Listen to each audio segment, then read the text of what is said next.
Netcasts you love. From people you trust. This is Twit.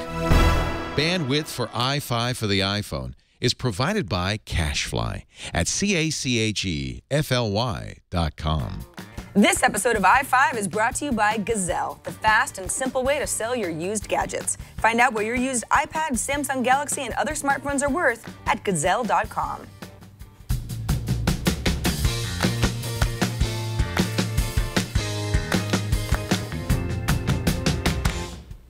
Good morning, good afternoon, and good evening.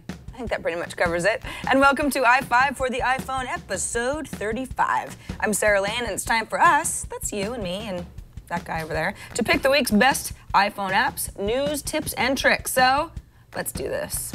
Number 1. So Brian forwarded a little how-to for email. It's kind of odd. Seems strange that it works at all. But for those of you who access your email through Apple's stock mail app, it's also kind of handy. So let's say you've got a page full of unread emails and you want to mark them all as read. You don't want to go through them one by one because it's a big group. Here's how you can do that. You tap Edit, then highlight an email. Any email will do. Then tap and hold down the Mark button. While you're still holding it down, unselect that selected email, then let go of the Mark button, choose Mark as unread, and voila! All of the emails in the list are now read versus unread. It's hard to believe this is actually a feature. It kind of seems more like a weird bug, but it does work, at least for now. By the way, it works backwards too, so you can mark a bunch of emails as unread exactly the same way. Number 2. Okay, so guess who my new best friend is? Wrong. I hate that guy, but my new best friend is Julian Castillo Cabrera, who sent in a little video review of an app called Faces. Let's turn it over to Julian now. As you see, I really like big buttons, and this one is well, to text, call, or FaceTime people you frequently call, but without putting these people in the favorite list here in the iPhone, because that, of course, will make them able to reach you when you are in the Do Not Disturb mode here in the iPhone. So maybe you don't want your lawyer or whatever to reach you on holidays, or maybe on Sundays that you are here in the Do Not Disturb mode. So, well, I find this one, Faces, very handy, and well, hope you like it, and saludos desde Mexico. Well, I'm not sure why you're hiding from your lawyer on Sundays, Julian, but that's kind of none of my business, right? It's an interesting tactic, though. If you missed Julian's point here, it's that if you've got contacts that are marked as favorites, they can bypass your Do Not Disturb settings. Now, sometimes you might want them to. If it's your mom or your best friend, you want them to be able to get a hold of you. But if it's someone you just contact a lot, you might want to make it easier to pull them up, but also be able to selectively avoid them. So Faces is a good alternative here. It is $2, and the last time it was updated was May 2011. That always gives me pause. It's like, what are they doing back there? But the feature list is pretty robust, and maybe this is what you've been looking for. By the way, it's hard to find in the App Store. There are like 900 apps called Faces, so do yourself a favor and use the link in our show notes at twit.tv/iFive. Number 3, got an email from Damon that'll instantly make your headphones a little bit more fun. He writes, I saw Sarah give a duh tip on iFive for the iPhone explaining that there's a little button on the Apple headphones in the middle of the volume controls that gives you the ability to play and pause your music. That's true, Damon. That was last week's duh tip. He says, the next duh tip is that if you click the middle button twice, quickly, it'll skip to the next song. 1, 2. If you click it 3 times quickly, 1, 2, 3. It'll skip to the beginning of the current song playing. Enjoy! Thanks, Damon. I am enjoying this.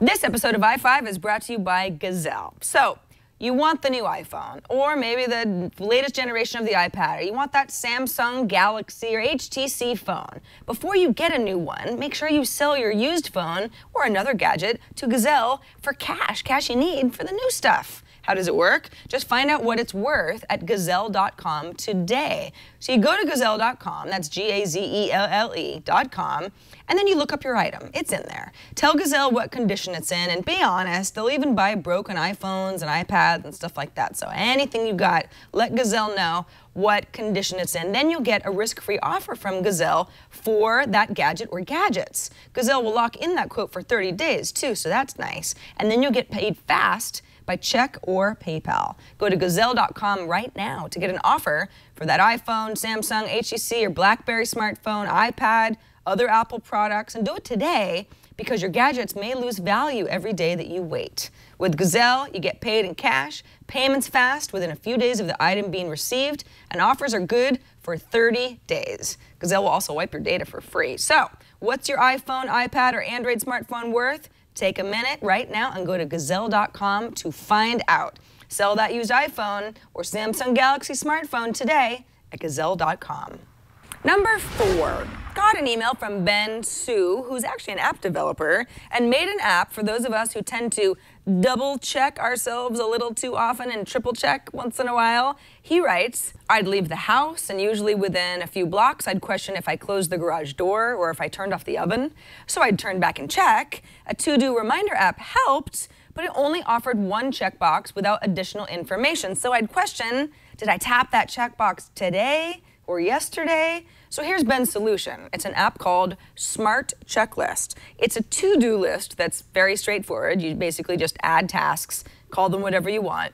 But instead of checking off a task when you're done, you take a photo. That photo has a date and timestamp attached to it, so it's kind of like proof that, yes, you really did turn off the stove, you really did feed the cats, you did not leave the curling iron on, that sort of thing. Now, I know some of you might be like, this sounds a little like an OCD problem that I don't have, but imagine, even if you're not second-guessing yourself, having time-stamped photos can really come in handy, especially on larger-scale projects like remodeling a house or setting up a new office, stuff that might already be visual, so you can keep organized with Smart Checklist.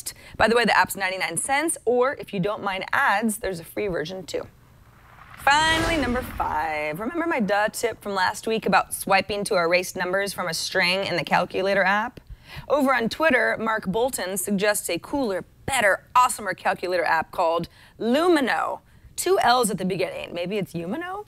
For $2, you get a standard calculator with its own backspace button, with a customizable color theme, and with a variety of kind of neat animation effects. All your calculations are saved in a list. You can blow them out if you want to, and you can toggle on and off a copy and paste menu.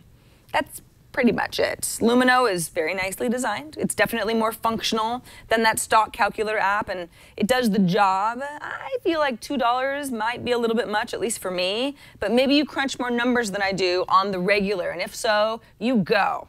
Enjoy your new favorite app. And thanks everybody for watching this episode of iFive.